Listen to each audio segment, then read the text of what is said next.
Y que bola, asere, bienvenidos a la Ventanita C.F. I am your host, Wario64, aka Bernie, and joining me today is our co-host Calypso, aka Akeem. What's going on, Akeem? What up, what up, what up? It's another glorious game day, so hopefully we get the win. We're going to get into all things into today. We're going to go into a bunch of very interesting news today.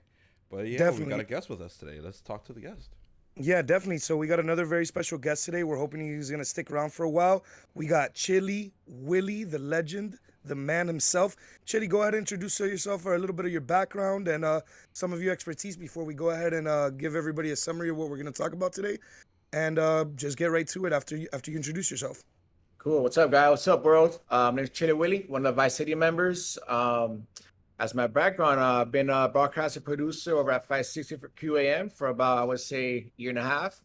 But yeah, we're gonna rock the show. Let's get to it, baby. Awesome, man. Awesome. Where you Nice. from, Chillie? Where's your family from? How'd you get into soccer? Give us a little bit of background on that before we get started. So born and raised in Miami. My family's from Chile. So shout out to our Chilenos out there. Colo Colinos as well, the Colo Colos out there. And I got into soccer as a child. My father used to take me to games. I played soccer for about, I would say, to my sophomore year of high school. So I've been into soccer basically my whole life, and it stuck to me. So thank, That's thank, what's up. thank God for my pops. Yeah, bro. No, Chili's pops, guys. He's at the games with us like almost every game, dude. Super cool guy. He's always there setting up with us. He actually came to a U.S. men's national team game with us against I guess against El Salvador, I believe. That was really cool, man. So Chili's family's really cool. I believe mom's is there right now, right? Yeah, my mom's actually in her room now, just chilling, but she'll be next to me. That's what's Supporting. up. That's what's up. So Nice. Chili's got the good family vibe going, man. We got Chile, we got Cuba, we got Trinidad, bro. We're all over the Yeah. place here, man. We definitely bring you a lot of insight here. But yeah, guys, today we're gonna go ahead and start with our reaction to DC.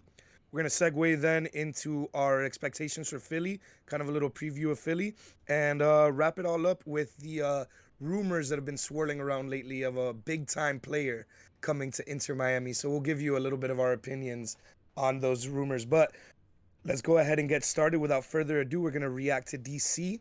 I'm gonna go ahead and start with the weather delay. Oh, Um, yeah. yeah. So we're gonna start out with our fans' perspective, kind of supporters' perspective. What happened? I couldn't make it to the game too early to set up this last time, but did make it enough early for the pregame for the choripang. How do you guys feel about the choripangs this time around? I think they were pretty good, huh? The choripan was immaculate as usual. So fire, It's so not a good. game day without some choripan. Yo, It's not. I seriously do not eat breakfast or lunch. Just 30 pounds over at our Tuggets, man. So good, so So good. clutch, so clutch. I'm sad we can't do it every game because there's Yeah. some games where the kickoff times are weird. The beginning of those 1 p.m. kickoff times. Oh, my, those are murder, Oh dude. God, MLS, bro. Whatever. But yeah, dude. The days where we can get the choripangs, bro. Super grateful for those. Those are great.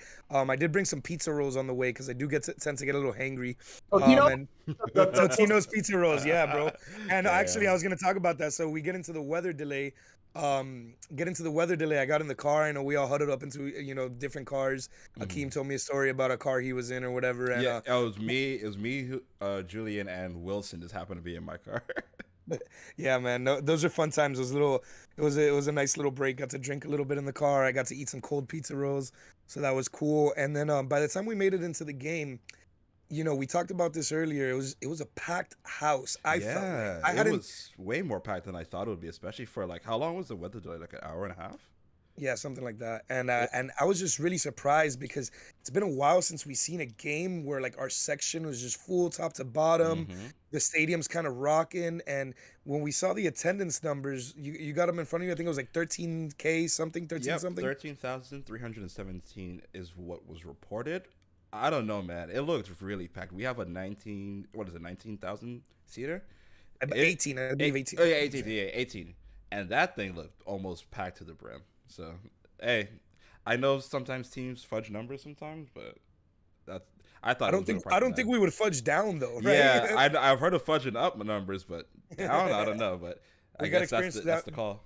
Let me see if I Yeah, can the look it Marlins up have official experience. source. The Marlins used to fudge up the numbers, and they would admit to it or something like that, right? So, Chili, what, Yeah. what do you think about what do you think about the game? What do you think about the atmosphere in the stands, man?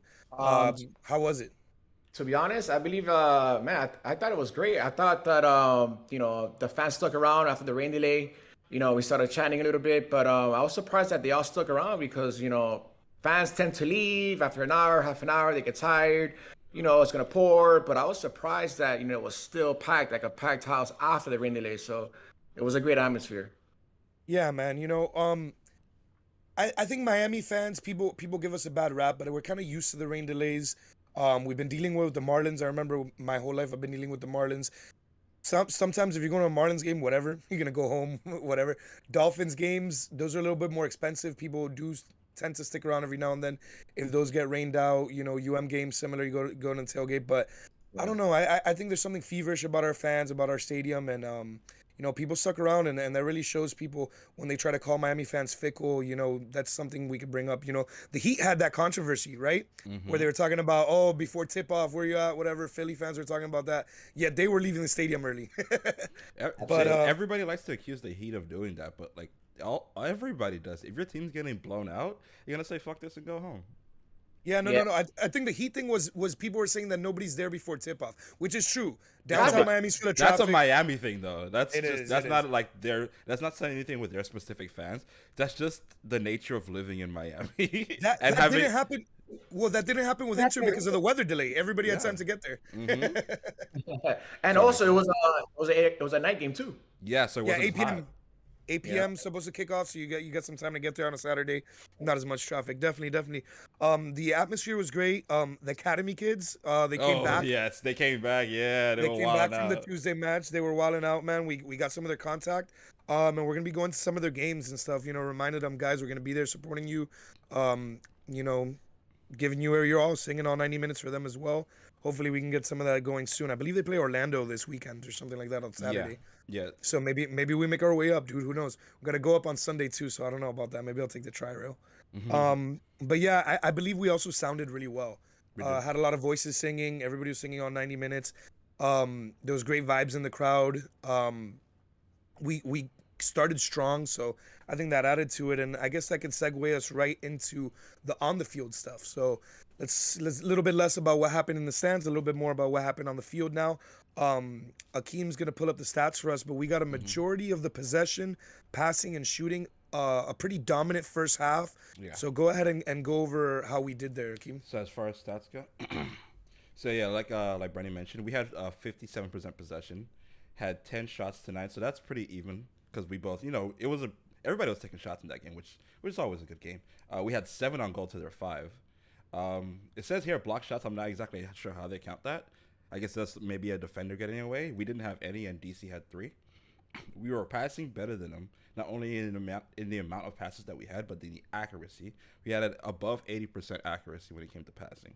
Okay. Even on corners, they have crosses here, 9-13 for DC. 2 offsides, including the goal that Lassiter had that we're going to talk about later. Uh, Um, yeah. Pretty even in the air. They got more tackles and more safe. Bill Hamid was actually playing very well. 2 yellow cards for DC and a red card Yeah. Yeah, right at the end there, that could have given us a chance, at that red the card. But at the 91st minute. Yep. yeah, we had about 4 minutes, I believe, playing against 10 men and a shot or two. So Yeah. we'll get into it. Let's get started with the 2 goals. I want to start with the first goal here. A beautiful display on that left wing. Mm-hmm. Beautiful passing. I think we've been waiting for that for a while now. Mm-hmm. We got some of that against I believe New England in that first game. We got some of these just stellar passing displays, and it led to a beautiful goal from Campana. Willie, what did you think about that, man? But that goal, the Campana goal was actually great. About time that we start, shooting at the goals. Start testing the goalie, start, making moves and start attacking, start executing. So I thought that goal from Campana was actually a great goal, and to set us off for the game. That's what I Yeah, thought. man. Yeah, great way to kick off the game, right? Yeah. The passing was great. They kind of kept that up definitely throughout the first half. We also had the Robbie Taylor move. You got a chance to watch that move, Akeem? Yeah, I was catching the highlights. I was watching the review show. I actually like watching the whole review show. It gets me info on everything that's going on in the league. But yeah, Robert Taylor, he's a stud. He's sick. Him, Bryce Duke, like those kids can ball. Like they need to get more confident on the ball because sometimes they just like do step overs and then lose it. Like once if they work on that, they're gonna be killing defenses. Yeah, I think we kind of figured something out there. I think Bryce Duke is somebody who you want to see on this first team. We'll get into kind of the lineups later. That was somebody that I thought was going to maybe come on as a sub, and we'll touch on that later. But I think he played well. I think Robert Taylor played out of his mind. I think we found a better position for Rob Taylor. So yeah, that was definitely really good. And then the second goal, I wanted to talk about that one a little bit. The second goal. So it's been kind of a controversy lately with the set pieces. People have asked Neville about the set pieces, what's going on. It's been an issue, I believe, since our first year. It's always been an Really, issue with us. With we never produce on set pieces. we don't. And we got some good intel from Phil a few weeks ago on one of the press conferences where he talked about, well, what's going on is that we're not getting enough set pieces to be able to get them. And I understand that in the sense of usually when you watch a team get 6 set pieces, 6 corners, usually by that 6th or 7th one, they find the groove and one goes in. By the 5th one, something like that. So I remember we with all this passing that we were doing, controlling the ball, playing the way we were getting a lot of corners. And I had moved to behind the band like I did the other game, the Tormenta game. Yeah. I moved behind the band, and I'm there with Andres. And I tell Andres, I go, man, I think we're gonna score on this set piece. It's like been 5 or 6 set pieces. It's been a while. I think this is it. I think this is it. And then boom, man, that Damian Lowe beautiful header right into the spot where Hamid couldn't get it. Absolutely fantastic, man. We've been waiting for that for a while. The crowd goes nuts. We went crazy. I almost dropped Andres of excitement, and I was a little bit inebriated. So A little bit, I yeah. remember him telling me like, dude, what you're gonna knock me down? You're gonna knock me down? And he says that I told him, well, at least we're gonna go down together. There it is. I mean, that weather delay. What are you gonna do during that weather delay with Drake? Like, that's what happens, man. Mother Yeah, Nature yeah. called it. I But, got litty, dude. I got litty. and we had 4 corners apiece. So, their corners, I don't remember their corners having any much threat. And kind of just whiffed it and just like went up. But it was glad that, especially Damian Lowe, of all people, he's 6'3". The motherfucker's taller than me, so he better Yeah. be scoring headers. Like shit. You guys like Yeah, I know. blogger. Yeah. Nah, Mabika's a Yao Ming dog. You see Yeah. No, Mabika? Mabika's. I think. How tall is he? 6'6"? I think he's like 6'5"? 6'6", 6'7". Yeah, he's up there. Yeah, dude, he's our Yao Ming, bro. Yeah, exactly. But no, Damian Lowe, you're right. He's had a lot of those chances. I'm glad one finally fell through for him. Is his first MLS goal. That's exciting, man. Hope for many more to come, right? What do you guys think about it? He needs to be more of a threat, especially with his hand on corners. They need to be like, oh, we need to look out for this guy because that could get us. That could tie games up for us. That can like get us in the lead. That can get a brace for us. Like that. Just having that threat of Damian Lowe, anytime we have a corner, oh shit, that can get us back into games. That can put games out of reach. That could help us a lot. Just having that threat. I believe it was our first. Yeah, just keep executing, bro, on the corners, man. If we keep doing that, we're gonna go far, dude. Yeah, no, we need to. That needs to be a part of our game. And I think it was the first season we saw Pires score a header against Orlando to win the game. Yeah, I don't know if it was the first season or second. Yeah, I remember. But that, yeah. that's an element of the game that you gotta have, right? And we saw that with Pires. We thought it was gonna come back. It didn't really come back, but we did see a lot of good passing from Pires and Figal last year. But we were missing some of that scoring from our center backs. Hopefully Mabika can join in. That's one thing I'm hoping for when he comes back. Hopefully he can add to the mix and get us some headers as well. Yeah. But yeah, let's go ahead and move into the bad parts, right? So we had the good, we had their 2 goals. We had a lot of other opportunities. I was watching the highlights. Hamid was playing out of his mind. Bill Yeah. Hamid was playing out of his mind. It's unfortunate, but that's a good goalkeeper. If you're gonna beat a team like this, you got to take advantage of your opportunities. There's a few opportunities where we unfortunately hit it right at Hamid, right, or give him too easy of a chance. We got to be able to, I don't know, pause for like half a second and work on putting a better angle on the ball to take a game like this. Because if you look at our mistakes, let's start with the first goal from DC. So we're up 2-0, 3 minutes of injury time for the first half. Neville said he doesn't know where it came from. I need to go back and rewatch that game. I actually want to calculate with a stopwatch or something and see where they came from as well. I think that's a little bit ridiculous for the first half. I mean, half the times the ref are just making that shit up, anyways. They are, but dude, but 3 minutes? Really? And this is a point we talked about. we got some tired legs, man. We got some tired legs. Our team doesn't have the depth they believe they do. We knew we wanted to play an A lineup in this game. Me and you predicted it. We were only 2 players off, I believe. So we did play a stronger lineup, but one of the negatives about that is there was a lot of tired legs. So you get into that second minute, they believe the ball's going out and they gave up on the play. As they give up on the play, Taxi's open or whatever. What's his name? Yeah, yeah, Taxi. I think it's like Taxianis or something like that. Taxi Fornes, something Yeah, like that. Whatever. he's Greek, so Yeah, so he's wide open as a result of everybody giving up on the play, and it cost us. It honestly cost us the game. yeah. Because I believe the second goal was something that was a little less preventable. That was actually a pretty good play from them on the second one, and that's gonna happen.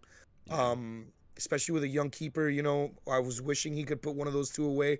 But like I said, we gave up on the play. What do you guys think about we'll get into the second goal first, but what do you guys think about the first one about giving up on the play and those mental lapses? I mean, that first goal, yeah, it was a weird goal. I looked at it and I think it was probably Lowe that was out of position because Taxi was literally just like there was nobody within maybe. Wide open. Yeah, they had nobody. There was two players like directly in front of him, but they were Some sort of- already like almost in the goal with Calendar. They were almost already in the goal by the time that because he just tapped it in from a few inches out, from a few feet out.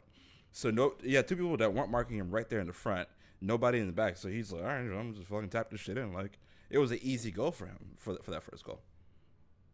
Yeah, I thought there was some type of confusion though in the back end of our defense. That's probably why that happened. But I thought it was just confusion and an easy goal for them. Yeah, Yeah, they didn't mark the man properly. Yeah, we gotta get over those lapses. We gotta get over those lapses, man. We gotta be able to focus until that whistle blows, right? Communicate So- more. Let's talk in the back. Yeah, and then so can't just blame the players here because off the second goal, that one comes right after a lineup change and a formation change. Now, you're up 2-1. You got Lassiter who had a goal called offside. Akeem, go ahead and talk about the referee in that situation. I know you had a quarrel there. Yeah, so I hadn't seen the offside originally because I stand directly behind the goal. That's usually where my areas. I'm directly behind the goal. So when the goal came through and everybody celebrating, I noticed the ref had his fingers to his ear like that. That usually means that the VAR is yelling at him or saying something to him. And then he's listening. Everybody's like, "What the fuck?" And then he blows the call dead, and then goes like this. For those that are listening, he's just waving his hands in front of his face. That basically means that the play is dead.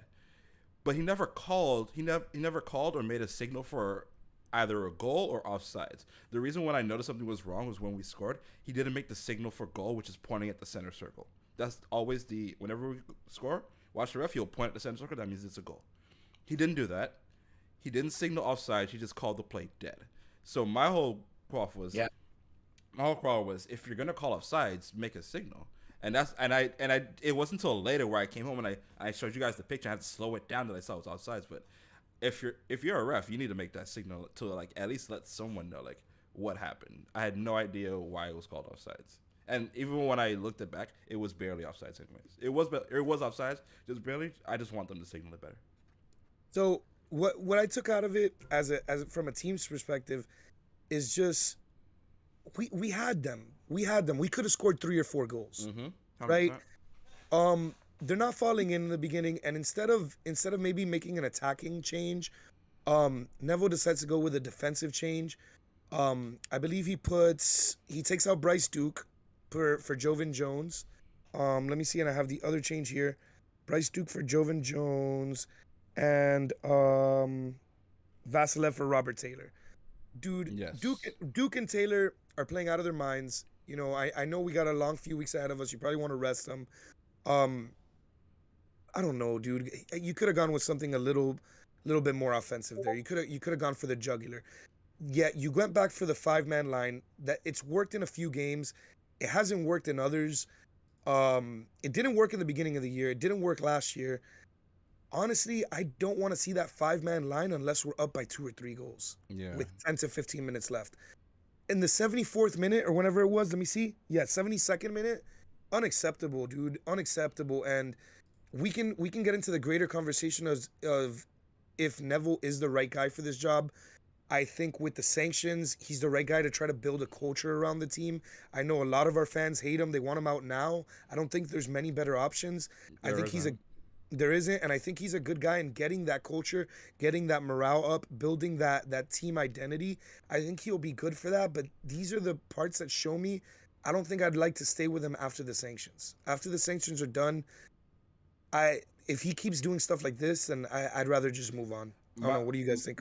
my whole thing is, we kind of have to. We have Phil here. We can't just kick him to the curb because until we actually get a guaranteed better coach, if we just do what we did with Alonso and just kick him out as soon as it's at the earliest convenience, then we're just doing the same bullshit again. So unless we actually have a bona fide coach, like Seattle's coach or any other like a really a substantial upgrade. If you just make a side upgrade, then like you might as well keep Phil because he knows it's his players. He knows the players. He's here. You know him. It's Beckham's boy, so you might as well keep him. But unless we I, keep getting an actual upgrade, not just a marginal, we need a real upgrade to come work with Chris Henderson and get what we have. Get some of these young players like Taylor and Jean Mota and Bryce Duke and Robinson. We need a coach that knows how to handle a young hungry team because that's what Phil touts his team as. Like, oh, we're a young hungry squad. Not really. We saw people like fucking Higuain, which I want him off my team as much as possible. Get the fuck off the field, please. Go retire, please, please. Hot take. I never wanted him here in the first place. we'll be a brand ambassador or something, bro. Get out of here. Yeah, go hang out with fucking with what's his name, Matuidi in Las Olas, bro. Yeah, and yeah, get but mad bitches, please. Go. look, I hate to go against you guys, but Mm. honestly, listen, if you get rid of Higuain, there's no opening that spot up because you already opened it up with Matuidi, right? So the damage is done. You probably should have kept Matuidi and got rid of Higuain. They didn't have the foresight for that, whatever. Or the money, probably. Because remember, Blaise Matuidi had a weird fucking contract. Yeah, he did. So But he kind of had to stay. Like, his contract was so fucking wonky. well, whatever. We opened up that DP spot. That's the open DP spot now. My point is, you get rid of Higuain, you can't replace him anyway. I'd rather have him on the bench as a super sub in case than not have him out But there at all. he's not even that. He came on and did the same bullshit he always does. He has feet made of concrete. He doesn't move. When he does move, he's out of position. So it's like there isn't really much upside anymore in having Higuain, especially when you have someone like Campana, someone like Robinson, who are young, hungry, and want to actually do shit.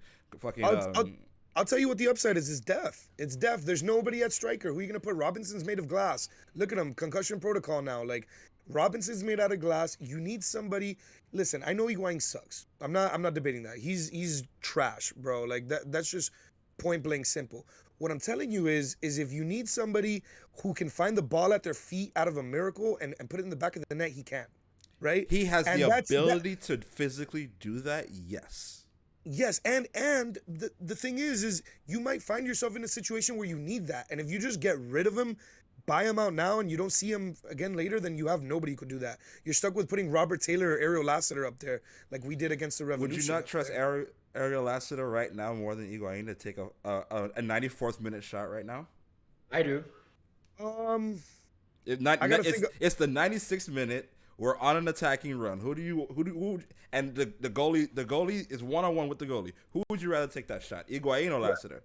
can Higuain. already- I would rather have Higuain. I'm sorry. I would rather have Higuain. He has way more skill on the ball. Way more skill on the ball than Lassiter does. And this isn't who do you want running down the wing? If you're asking me who I want running down the wing or making a run, that's Lassiter. But if you're asking me shot, keeper, and striker, shot, I want Higuain, dude. He could still crush it into the back of the net. You know, he's been hurt, yada yada, and dude, I'm telling you, it's not happening because yeah, he sucks. His feet are made out of concrete. I'm telling you, but if you put him in on the 85th minute, it just so happens that the ball takes a wicked bounce or something, and it finds himself at his feet. He's gonna find a way to put it in the back of the net, and I think that's more worth it, the possibility of that, than just not having him there at all. I don't know. Now the And question. the team is showing me that that's what they think too, because if they really hated him that much or whatever, then they'd probably buy him out or something if it was really that bad. And as bad of a rep as he gets, Somebody brought up the other day as he's not that bad in the locker room as people make him out to be.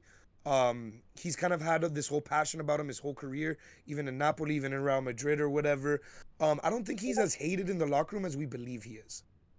I believe Neville has his gripes with him because he expects more out of his designated player, as we do as well. But I don't think it's the biggest sin ever to keep him here for the rest of the season, as I don't think it's the biggest sin ever to keep Neville in for the rest of the season. Now, at the end of the season, when his contract's up, bye bye. That's for sure. 100%. He has to go. He's an albatross right now. Now the question is, will Iwan put it in the back of the net instead of doing those little quick moves? Yeah, I want to pass 4 or 5 players, lose the ball now. Will he put it in the back of the net? I don't know, bro. We'll find out. We'll find out because he's definitely gonna get those opportunities. What's This that? team's not too deep. You say of course not? Okay. My whole thing is, Of course. I don't know about of course not, bro. What do you mean of My course whole thing not? is consistency. Not of course not, but it's a 50-50. It's like would I trust? Well, that's not of course not. That's not of course not. That's 50-50. Yeah. That's different. That's maybe. That's maybe. Yeah, that's 50-50. And that's what I'm telling you. That's my whole point. Is there's the possibility of him being able to get, bro. I'm telling you right now, guys. It's easy as hell to hate on him. Super easy to hate on the guy. He fucking sucks. All right. But if he's making a winner for us against Orlando City or something, No, all I'll of a sudden celebrate. He's a saint. I'll All of be- a sudden he's a saint again, huh? Yeah, exactly. I'm jumping up and down either way. And look, if Lassiter's burnt out at the end of the game, everybody's burnt out. You got no option at striker. Campana goes down. Dog, I'd rather have Higuain than Bryce Duke up there or something. I don't know. Bryce. Don't hit. No slander on my boy Bryce Duke. The Bryce kid's a Duke's baller. job. The kid's a baller. He's a midfielder though. He's a midfielder. He's not a striker, dude. You know, we need strikers right now because Robinson's hurt, whatever. But yeah, I feel like we're hanging out too much on the Higuain. Let's go ahead move ahead. Yeah. Yeah, my stomach hurt. I throw up talking about him. yeah. So let's I don't go. blame you, dude. So as we segue into Philly, let's go ahead and rate our lineup prediction. We wanted to see that A lineup against DC. We got pretty much an A lineup. I believe the only ones that we didn't have were Gibbs and Duke. Everybody else we got in that lineup. Let me go ahead and actually pull it up. So we predicted Calendar in the back, Jovan Jones on the left. It was actually Gibbs on the left. Okay. McVeigh and Lowe, we got correct. Yedlin on the right, we got correct. Gregore, Mota, and Taylor, we put in the middle. Taylor actually ended up on the right wing, and Lassiter ended up on that left wing Yeah, with Campana up top. Jones did come in as a sub. Yeah. Jones did come in as a sub, though. That's for sure. We predicted Duke would come in as a sub, but he actually started. So yeah, that was our only things that we got wrong. There were Jovan Jones and Indiana Vasilev on the top left. Vasilev came in too. He actually got I believe he got an opportunity towards the end there. Yeah, he played. He didn't have a crazy game. He played all right today. The last game he played all right. Yeah, he played all right. He came in late. So that's good. I believe we're gonna see some variation. We'll do our lineup predictions for Philly now. So before we get into that, sorry for the cough there, guys. You're I good. actually should have muted myself or something. So let me go ahead and go back to our notes for today. We've been talking about how we're gonna rotate this lineup, and I got a pretty good idea of how we think we're gonna do it. I'm gonna see what you guys think there. So we had an A lineup against DC. That was a Saturday game, right? So we're coming up against Philly on a Wednesday. I'm not sure how Philly lined up. We actually should have probably done a little bit better research on that. I can look that up while you talk. Yeah, but they drew, right? Who Yeah. they draw against? I'm not sure, but you can go ahead and talk, and I'll look it up. Yeah, so they drew. I believe we're going to see some sort of a B lineup in this game. I don't think it's going to be a complete rotation, but I do think a lot of our starters are going to come off a little bit early. I think it's going to be kind of like a B lineup where maybe some of your starters are going to get rest. I do predict Yedlin should get rest here. If he doesn't get rest, he should come off at the half at the very least. Very least. Yep.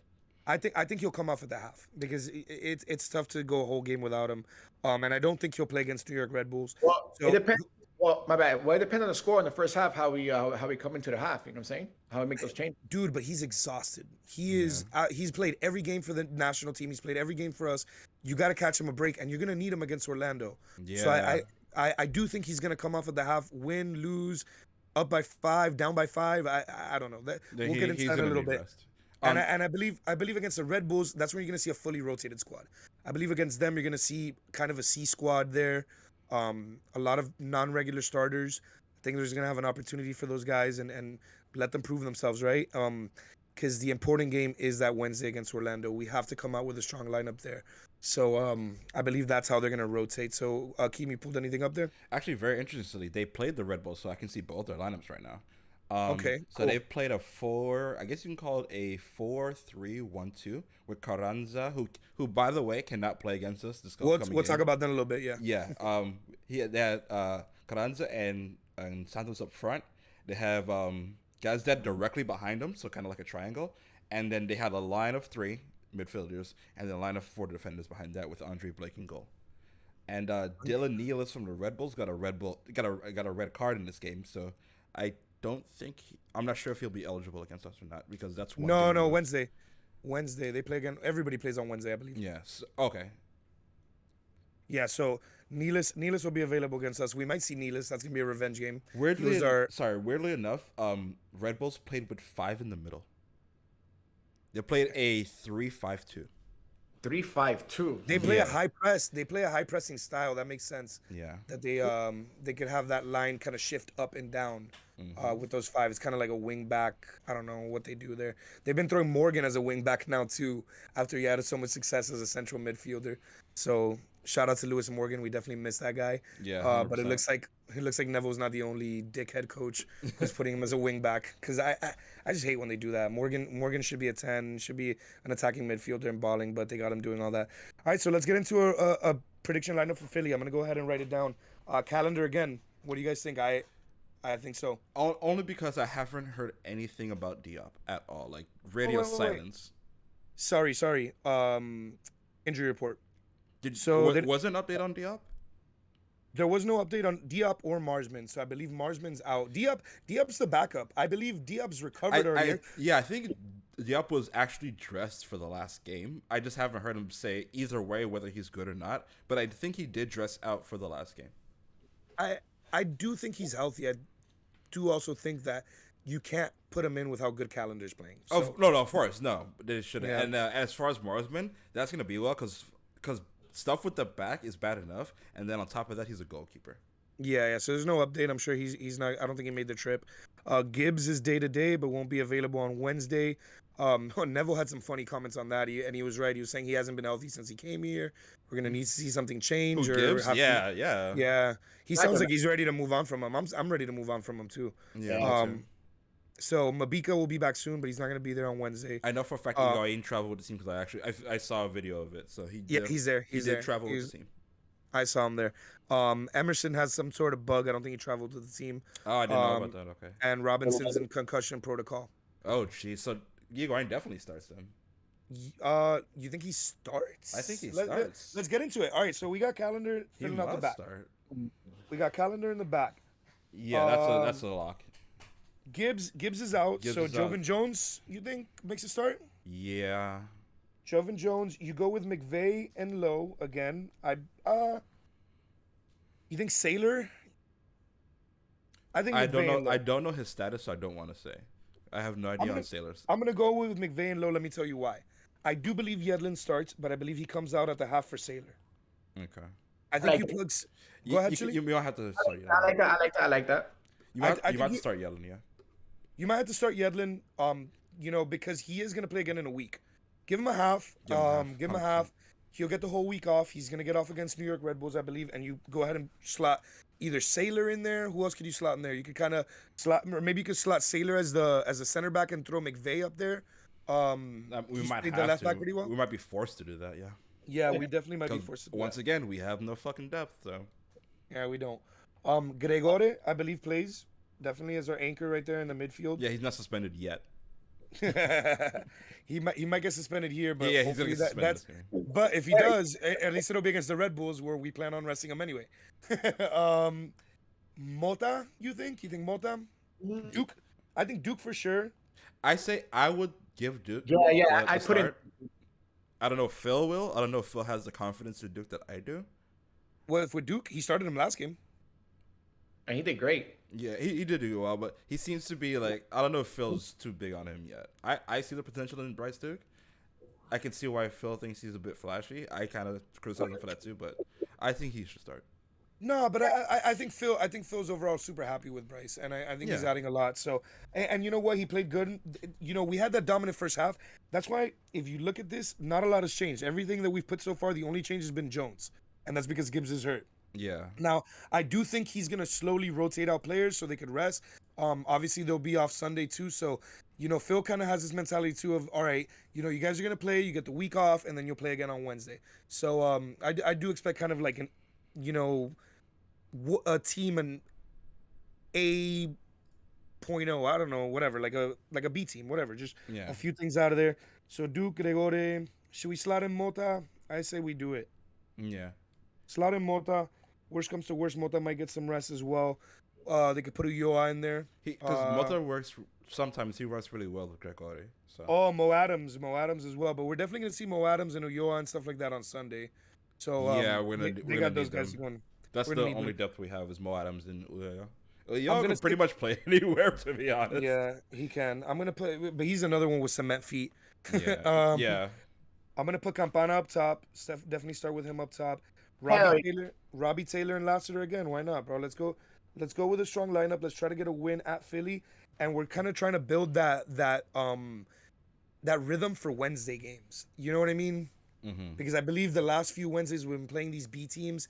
This is more of an A team, honestly. So we might go like ABA instead of BCA, like I put, They or might whatever. they might rest A team. maybe one or two players. They are in, I believe, second. They're on third right now. They're tied with Orlando and Montreal on points. But Who they're do you think will get the rest, Taylor or Lassiter for Vasilev? Because maybe they do Vasilev instead of Taylor or Lassiter. between. I'm not sure. They could be either one, to be honest. But they should You put think in Vasilov. they should put in Vasilev? They might start him. You know what? I'm gonna He has slot the fresher out. legs. I think Vasilov, because Vasilov has, he's gonna want to play. He has something to prove now that he's back. So I think he'll be asking Phil for a start. Here's what I'm gonna say. Let's I'm go. gonna say I'm gonna say we're gonna go with this lineup with Calendar, Jovan Jones, Christopher McVeigh, Damian Lowe, Yedlin, Duke, Gregore Mota, Lassiter, Campana, Taylor. But I do think these are the subs that are gonna come on. I think that we're gonna see them pretty early, probably around the first half, around 50th minute, 60th minute. I believe we're gonna see Yedlin for Sailor, slot Sailor into the center back, slot McVeigh into that right back or something, or swap Jovan Jones and let McVeigh play in the left back. I do believe we're gonna see Mota or Duke or Gregorio. I think we're gonna see him come out for Mo Adams and Ulloa. So that's three subs right there. Two other subs, I believe Lassiter or Taylor are gonna come out for Vasilev, and you keep one sub in case of injury. Yeah, Sounds like a plan to me. What do you think, boys? I I'm think with that's a it. pretty decent lineup. Yeah, Yeah, pretty decent lineup there. So pretty good, pretty good. I think we can go up and get a win. Another reason why I think we can go up and get a win is Philly is gonna be without one Prediction. of their key players, who actually is a loan from Inter Miami, Julian Carranza, actually one of our first signings. Now, I actually never heard about that rule with these interleague loans where they can't play against you. I think it's pretty petty, but I love it because I would definitely put that rule in if I was loaning out I one of my mean players. they do it in European soccer too. Yeah. I just never knew about it, honestly. I found Yeah, out that it was more normal now. And it makes sense, honestly. If I'm loaning out a player within my same league or even, in a competition where I can play them, I don't want to see that player again. They're going to play motivated. You're going to look bad when you let him go, just like we look bad letting him go. hmm So, yeah, I'm happy Carranza's not going to play. What do you guys think about that? that's gonna save our ass, to be honest, because he's been balling out. I didn't want to, I didn't want to get rid of him, but just like him and Matias Pellegrini, like when he was brought in with the fucking McDonough era, that fucking crook, um, I can't fucking stand him. What are He your? Go ahead. he kind of McDonut. yeah, he fucked us. But because of that, like, and I hope they understand. And I'm pretty sure they do understand. Like, hey, it's business. Not like we didn't want them. It was like we kind of had to get rid of you because our books were kind of fucked. But I'm glad and he's been playing motivated, and he's showing why he should have been on this team because they signed him. He's a number 9. Then they signed Higuain, who was a number 9, and then they played Higuain above him, and he was shit in the bed. So of course he's gonna be motivated to be better and to show him like, yo, this is what you could have had if you didn't sign that old fucking asshole over there. This is what you could have had. What are your predictions for the game? Score wise. Philly, I'm going to go with Philly's in third, right? I believe. Yeah, In Philly's in third third. only on points. Only on points. I believe we draw them 1-1. I can see it. I can see a draw. I can see a draw or Philly winning 1-0, but I think a draw is more, especially now that they don't have Carranza. I think a 1-1 draw is more likely to happen. I think a 1-1 draw, and if we win, it's gonna be a 2-1. I say Lassiter gets a goal in MLS. I'd could say see 2-1, that, if not 2-2. 2-1. What do you You say? say? 2-1. If it's not, if we're not up 2-1, I would say 2-2. Mm. All right. So who scores? Who do you think scores? Campana scores 2 goals. Okay, that's what's up. Yeah. And interesting stat. So Damian Lowe's header is the only goal since Campana started that he hasn't. That's the first goal that Campana hasn't had an hand Involvement. involved Involvement, in. yeah, yeah. The Damian logo has been the only one since Campana started. That's crazy. It is Campana. I didn't know much about the kid when he got here, but he's definitely impressed me. He definitely belongs in this league, man, and it's gonna be a huge launching pad for him. I can't wait till we can get him as a young DP and start to fill out. Speaking of DPs, let's go ahead and start with this rumor here. A good way to segue into this rumor though is speaking of Carranza. All right, so I want to talk about Carranza just a little bit more before we segue right into that. Um, when this team was, first announced, the colors, the shield, and we waited for players for a little bit. We got announcement of 2 players. Our first announcement was Matias Pellegrini and Julian Carranza. And when these 2 players were announced and Paul McDonough was at the helm and they saw what he did at Atlanta United, we saw what he did at Atlanta United. A lot of us thought we were going to get one of these South American teams, these young South American teams like Atlanta United. We're going to go for trophies right out of the gate, Open Cup trophies, MLS Cup trophies. And that kind of got contradicted with the Higuaín and Matuidi signings. Mm-hmm. And it started to make some rumors swirl up about what's the direction of the team, what's the blueprint. It looked like it was this way, then it looks like the other way. Then we find out we had 5 designated players, and there was a bunch of fucking bullshit shenanigans going on. As much as we can blame McDonough, Jorge Mas was aware of it. I think he actually the way I heard it came out was that we were auditing ourselves and we noticed the inconsistencies. And Claude noticed them. Claude snitched. Oh, okay. I just heard It it was was Marcelo the team. Claude. It was Marcelo Claude. Marcelo Claude snitched about it. He sold his stake in the team. He's a snake. He's a damn snake. I'm glad he's out of the project now. That's another one I never liked. But I do hope they learned their lesson and right and it looks like they did. They hired Chris Henderson, which is an overall stand-up guy. He's not McDonough, who's a sleaze bag. He's a stand-up guy. He helped build Seattle, and we can see his vision for this team. Now, what I want to get into now is our blueprint, right? We have all these rumors swirling around now with Messi. Let's go ahead and before we talk about whether they're true or whether they're not, let's talk about whether our blueprint, what it is. Are we gonna be the next Seattle Sounders? Are we gonna be like an Atlanta United and sign these young South American players? Are we gonna build a team that wins? Or are we gonna be more like an LA Galaxy, an Orlando City, or like the old New York City FC, right? With David Villa, Orlando with Pato, before Nani, before that Kaka. LA Galaxy, they had Beckham obviously. Then they went to God, how can I forget this guy's name? Zlatan, When Galaxy Chicharito. had Kobe Jones. No, but Kobe Jones was in the He was 90s. he dog. been there. Yeah. He was the OG. No, Kobe Jones is the 90s, dog. He was the OG. I'm talking about the Galacticos. Okay, what I'm talking about here, Chillie, what I'm talking about here to make myself clear is this old MLS model where you have your stalwart, European old player, you have your big name, and then you surround him with like a Landon Donovan and a Robbie Keane, or like New York City that surrounded Maxi Morales, surrounded David Villa. There was kind of a mix. Orlando, you can see is that mix, right? And I don't know if that mix works in today's MLS. We know that Atlanta United's blueprint worked in the beginning. It's been a little weak now because of a lot of other reasons, right? You look at NYCFC, the reigning champions. They have that young South American player blueprint and mix. Is this idea of bringing an old European player like we did with Higuaín and it didn't work, right? or like we're planning on doing with a Messi and surrounding him with a young talent? Can it work? What do you guys think? I Akeem, you go first, brother. I have a lot. I have a to think about it right now. My take is probably gonna be hotter than yours though. I personally, this whole, regardless of the actual terms of the deal or the 35% and all that bullshit, just talking and just assigning as it is, I'm not sure I care for it. I don't think it actually helps. I don't think it's gonna. I don't think he's not a magic wand that's gonna fix the team. We're gonna send a fuck ton of shirts. That's a given. No matter what team he goes to, he's gonna sell out the damn shop. I don't care about selling shirts. I don't own the team. I don't give a shit. I buy shirts. I probably wouldn't even buy a Messi shirt, to be honest with you.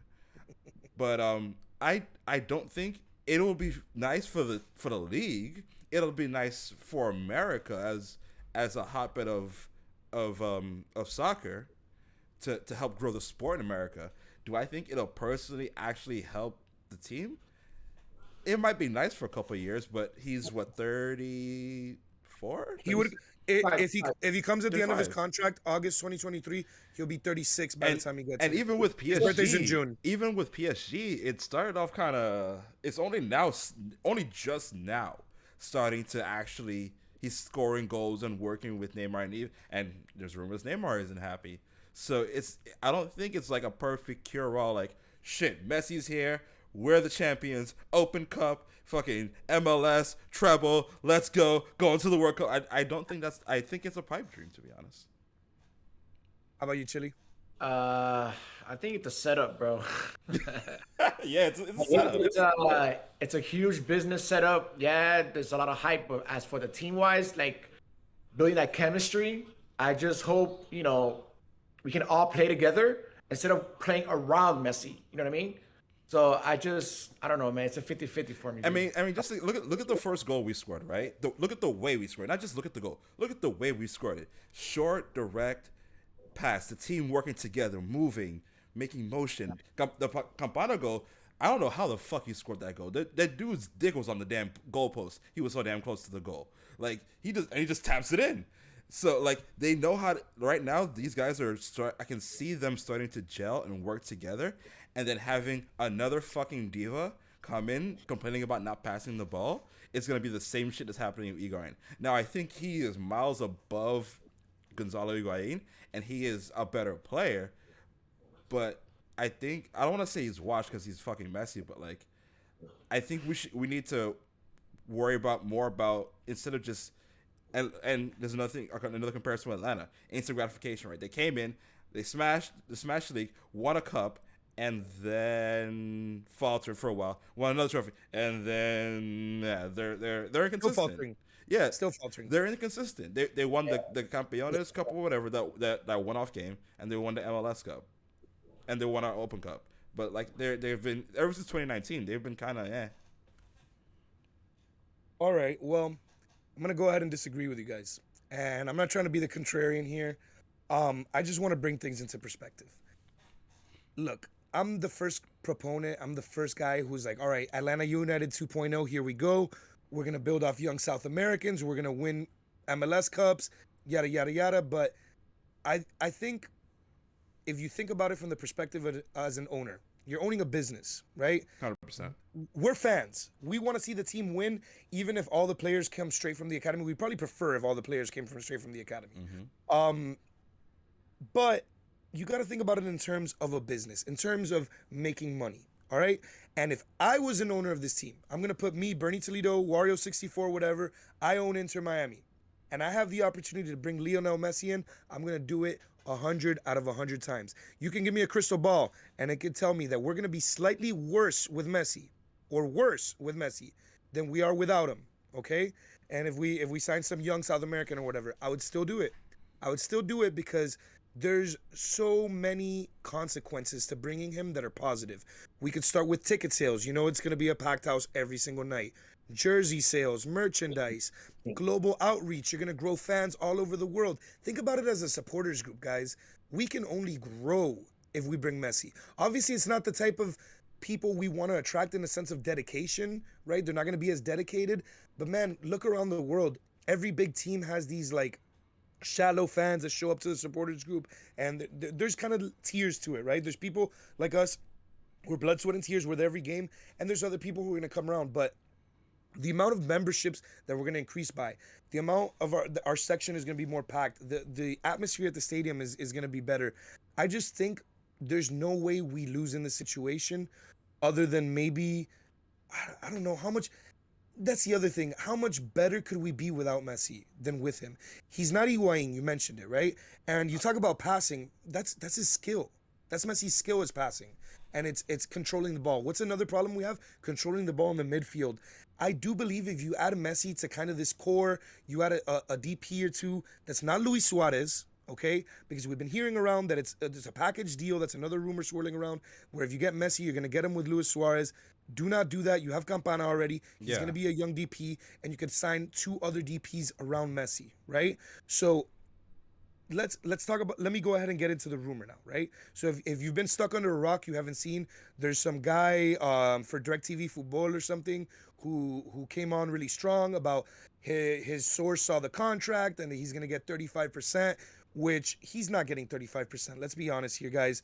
That's not gonna happen. That's like, I think somebody calculated over $200 million. There's going to be Yeah. a backroom deal. There's going to be some sort of ownership stake in the MLS or Inter Miami. It's going to happen, but it's not going to be 35%, maybe closer to 10, 15%. Who knows? There's going to be an Adidas thing going on there. But I do believe where there's smoke, there's fire. And around this team, there's a whole lot of smoke. But I think some of that smoke is the flick of a bic, and some of that smoke is a bonfire. And when we talk about Messi, I do believe it's a bonfire. I do believe it's kind of a perfect dominoes of things happening that are going to lead to him ending up here. First of all, who doesn't want to end up here? Everybody wants to be in Miami, including Lionel Messi. He has a house here. He has houses here. Yeah, you're right. Houses. Houses. He has a condo in Sunny Isles. Yeah, and he bought some other stuff the other day. Everybody has houses here though. Come on, bro. Like who's not a major international soccer player that doesn't own property here? Oh wait. Everybody wants to be here. Every time they buy one of those houses, it becomes a rumor that they're gonna come. That's just agents blowing smoke to try to get their other deals to get better. Exactly. When it comes to Messi, this is a David Beckham style deal that might happen, that I think is going to happen, because it's just a perfect storm of it happening. If he has two options when this PSG thing comes back. He can go back to Barcelona, which is still a disaster. Why would you want to go back there? You've already done everything you need to do at Barcelona. You haven't encountered this part of your career yet. You haven't gone to a kind of buttoning and growing system like the United States of America, where you can grow your outreach. He's already a global superstar around the world. He's a pretty big superstar here in America, but he can be an even bigger superstar in America. And we've seen that with LeBron James. We've seen that with Derek Jeter. We've seen that with a lot of American superstars, right? And he's not going to obviously have the same success. I don't even think he'll come in and win a championship like everybody does. But I do think he'll make a lasting impression on this league. I think he'll make a lasting impression on this team. And I think he'll pave the way for more players to say, you know what, maybe I am going to go to Miami. And hopefully they're not coming at 36 and leaving at 38. Maybe the next player comes at 32, and the one after that comes at 30, and the one after that comes at 28. Hopefully it starts to get better. Now, back to the blueprint. I am a little bit upset. I do not really believe in this whole get an aging superstar to build your team around. But if we can somehow start turning that superstar younger and younger and make them a better and better player, I can see a system where it works. Maybe it does work. Maybe we can get back into it. But I do believe we can win that way. I believe we can definitely win an Open Cup that way. Definitely, That's for yeah. sure. For Open Cup, it makes sense, and I do understand a lot of what you're saying when looking at the big picture of it, the business aspect of it. I 100% get that. I'm one of the first ones to tell everybody, like, soccer is a business. Don't get it twisted. This is a business. Like, we all love the game, but the people, like, and this is one of the things where I don't know if I mentioned in the last podcast, but I talked to you about it with the whole David Beckham, like, not coming to the games. Like, I don't give a shit what Beckham does in his spare time. As long as he signs the checks, do what you got to do, man. I don't give a shit. Sign the checks. Is he signing the checks? We talked I about hope that so. too, right? we had one of those Yeah. conversations. He's got part ownership, right? But like, let's say, wait, I'm getting feedback. I think it's good. I think it's good. All right, yeah. No, I mean, is he signing checks? Like, when it comes down to, like, all right, the stadium costs X amount of dollars, is he throwing anything down on there? That's something that we should actually find some information on. Yeah. And another thing we were talking about that was interesting is, all right, so It's costing about $1 billion or whatever to build Miami Freedom Park. They're gonna want to make that money back. What better way than to bring on Messi? Messi. Okay, so You're here's right. another thing. Here's another thing that was interesting to me about the Messi thing. Do you guys remember that Barcelona contract? Chilly's actually a Barcelona fan, isn't he? Yep. Yeah. So Chile, you remember back when they were talking about Barcelona, he was going to resign, but the contract was going to be 2 years of Barcelona, right? 2022 season, 2023 season. He comes to Miami in August. He does 2 seasons in Miami. All right. That deal included ownership stake in Miami as well, and then he would go back to Barcelona to be a team ambassador, Yeah. kind of like Matuidi's doing now. Now, in this new rumor, we're also getting the Inter Miami thing with the ownership stakes. So I believe there's something going on there. Do I believe that Inter Miami's already written up a contract? I do not believe that in the very least. There's probably some sort of rule against that. I think they're in negotiations. I think I'm pretty sure they've talked. They're probably in the under the table negotiations. Yeah, they're everybody. The agents are sending out feelers, and how about this? How does this sound? I'm 100% like I'm sure they're working on it. You know, I that's just what I mean. I'm not sure if it'll happen, but I'm pretty sure they're like working on numbers and talking to lawyers and shit. Yeah, yeah. I think that's what's going on right now. Everybody's feeling each other out. Either way, we got a season to finish, and it's not going to be with Messi, but it is going to be with a DP slot open, right? That we still need to fill out. Is it going to be a number 10 style player if you expect Messi to come? I hope so, because you can't just pray on a wish and a miracle. We need a midfielder. We need somebody to control the ball. So I do believe a number 10 is coming this summer. If not, maybe a winger. But I do think now we have kind of some depth at the wings. We don't need another winger. We need a number 9 or a number 10. Well, we got a number 9. Well, yeah, but you're right. But we need a number 10. But as long as Higuain's gone, that's all. Yeah, I think the number 10's coming this summer. You got Higuain's spot opening up. You don't know what's going to happen with Pizarro. That's 2 spots right there. That's true, because he's still on loan, right? He's still on loan. They have to buy him for that spot to come out. If not, we're actually stuck with Pizarro next year. So we're crossing our fingers that Monterrey decides to buy him. But again, we're taking a loss there. I think we paid like 10, 11 mil for him, 12 mil. Probably selling him at a discounted rate after that loan. And so those are 2 spots. One of those spots will get held down for Messi, most likely. So we can expect one other signing other than the one this summer next time. And Campana is actually going to be a young DP because he's under 25. So we get to keep him as that 4th DP. So maybe we do see a winger come next year, maybe because right now we're making it work with Vasilev and Lassiter and Robbie Robinson, but I do believe we can use a good winger. That would be ideal in my opinion. But yeah, we got some exciting stuff coming up, guys. Obviously this channel, we want to make it grow. We want to thank you guys for listening this far. If you've made it this far, I believe we're at about an hour mark, a little bit more. Just about an hour. Yeah, just about an hour mark. So thank you guys for listening. We really appreciate it. I think I gave the episode last time a listen to. I thought it was pretty good. I did see a few things that I think we could improve on, and I believe we did improve on them. Yeah, hopefully the time. audio was better this time. I tried to work on that. Hopefully it sounds better. Yeah, audio. I heard a lot of ums from me last time. I think I reduced some of my ums. I heard Chillie with a few ums, but I think that's just his first time nerves. But he'll get over it. Yeah. Chillie will get over it, and you'll realize it, Chillie. You'll give it a listen through, and you'll be like, all right, next time I gotta focus on this or whatever. No, but Chillie, dude, thank you for joining us. You did amazingly, bro. Any final thoughts, Chillie? No, let's go into Miami tomorrow. Let's get that W. Let's get it. Akeem, any final thoughts before we close out? By City La Monda. By City La Monda, papi. Yeah, man. That's a great way to finish the show right there, definitely. But again, thank you guys for tuning in. I do appreciate every single person who listens to the pod, who supports it. We do want to grow. We want to put out this fan-made content. We hope we could have entertained you for the last hour, whether you're sitting in your car or whether you're sitting in the office. Do enjoy this. We do play Philly at, what is it, 7 or 8? 1 sec. Something like that. Whatever. We play Philly. Weird 7 and 8. MLS time. That's all I know. Yeah, we play a lot of weird MLS time. 7:30. I'll be in a Zoom class at the time. Hopefully we get that win. I did predict a draw. Like I told you guys, we could lose all these MLS games. As long as we beat Orlando, I'll be happy. Yeah. But I'll be happy with the draw. I'll be happy with the win. I do want to get some points and start going ahead in the table. It does suck that we missed out on those points. Last game against DC. Hopefully we'll see a different team this time. Hopefully we'll see a team go for the win. As always, thank you guys. Oh, Thank wait. you Yeah. Guys, tune in next episode. We have a special guest. So Don't please- tell them. Don't tell them. Don't Don't tell tell them. us. It's a surprise. It's a surprise. Yeah, we do got a very special guest. We're probably gonna record on Friday, right? Yeah, we're gonna record Yeah. on Friday. The goal is to record the day before a game and have the episode up on game day. Yeah, but we're gonna do it a little early this time around because we're recording on Friday, releasing on Okay. Thursday. Okay. I mean on Saturday. Yeah, yeah, you're So right. yeah. So because we play on Sunday this time, but we'll keep that schedule. It'll usually be like that. We'll record on a Friday night, release Yeah. on Saturday for the game, so you guys can have something to listen to pregame.